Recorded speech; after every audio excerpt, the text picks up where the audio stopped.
Hello mes beautés, on se retrouve aujourd'hui avec une vidéo spéciale routine capillaire pour passer de ce résultat à ce résultat super flawless. So let's get started. Donc je commence premièrement à me faire un masque pour les cheveux.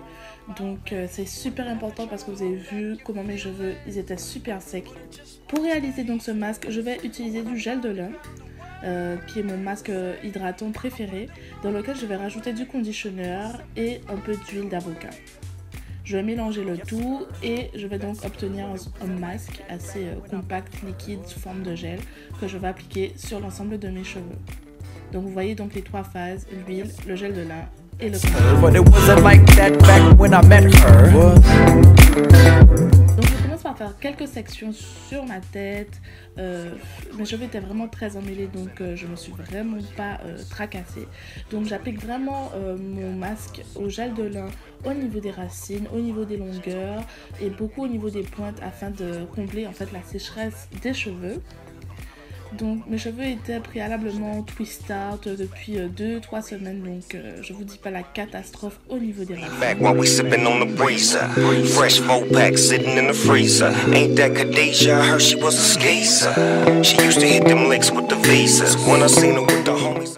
J'applique le gel abondamment sur tout le cheveu, au niveau des racines et au niveau des longueurs, afin de combler donc cette sécheresse.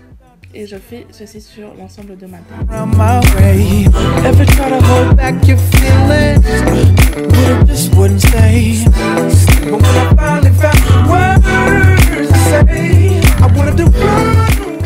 Donc voilà, après avoir appliqué mon masque, je vais me diriger à la douche et je vais commencer à démêler chaque section.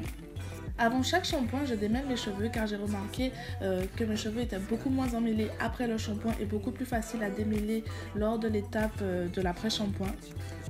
Donc en ce moment, j'utilise mon shampoing de Activilon à l'huile de sapote et à l'huile de carapate.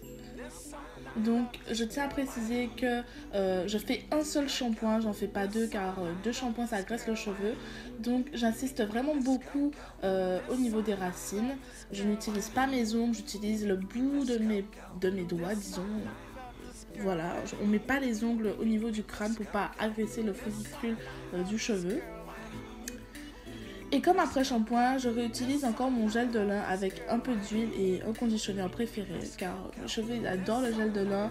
Je trouve que c'est beaucoup plus facile, beaucoup plus naturel et mes boucles sont davantage définies, mais c'est un truc de fou. Le conditionneur, mon conditionneur donc naturel sur l'ensemble de la chevelure et je démêle avec ma brosse Tangle Tease.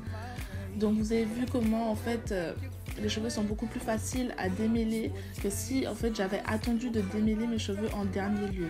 De plus, en fait, le fait de faire plusieurs sections au niveau du cheveu permet donc en fait d'éviter la casse et de diminuer la casse et de démêler ses cheveux beaucoup plus donc de manière générale.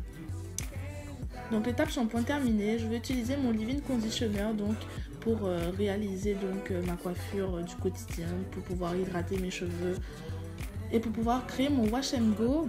Donc je commence par appliquer mon leave-in sur la première section, puis sur la deuxième et puis sur toute la tête en fait techniquement. Donc ça permet de définir mes boucles correctement et ça permet aussi de raviver en fait nos cheveux notamment après l'étape du shampoing donc j'applique généreusement le produit au niveau de chaque section pour bien définir les boucles. Je démêle au doigt légèrement pour pouvoir définir les boucles individuellement. Lors de cette étape, je ne brosse pas mes cheveux avec la brosse, j'utilise que mes doigts pour appliquer le produit. Donc vous pourrez aussi sceller l'hydratation avec une huile. Moi je préfère utiliser les huiles en fait les jours d'après avoir fait mon wash and go. Parce que j'ai remarqué que l'huile alourdissait beaucoup mes boucles et les rendait beaucoup moins définies. Une fois après avoir fait ça sur toutes les parties, je vais donc ajouter donc une crème soufflée aussi de Activilon. C'est pas la première fois que j'utilise cette gamme. Mes cheveux sont super définis et mes boucles sont quasiment sans frisottis. Enfin, bon, les frisottis ils apparaissent avec le temps là, mais c'est quand même très correct. Donc j'applique généreusement aussi la crème soufflée sur les parties, au niveau des racines, au niveau des longueurs et des pointes. Une fois terminé, je réutilise encore mon gel de lin, cette fois-ci pour plaquer mes baby hair devant et pour contrôler en fait certaines boucles. Donc j'applique généreusement le produit au niveau des baby hair et un peu au niveau des longueurs. Donc voilà mon résultat final de mon petit wash and go. Donc c'est l'état de mes cheveux un jour après avoir fait mon wash and go. Donc on peut voir le volume, les boucles assez définies, rebondies et les cheveux super hydratés. Wash and go va durer maximum une semaine dans l'idéal, mais en général c'est 4-5 jours.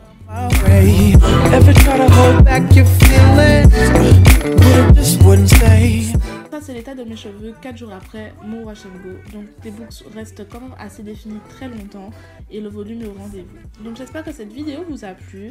N'hésitez pas, j'espère que mes conseils vous auront aidé. Et je vous dis à très bientôt pour une prochaine vidéo. Ciao!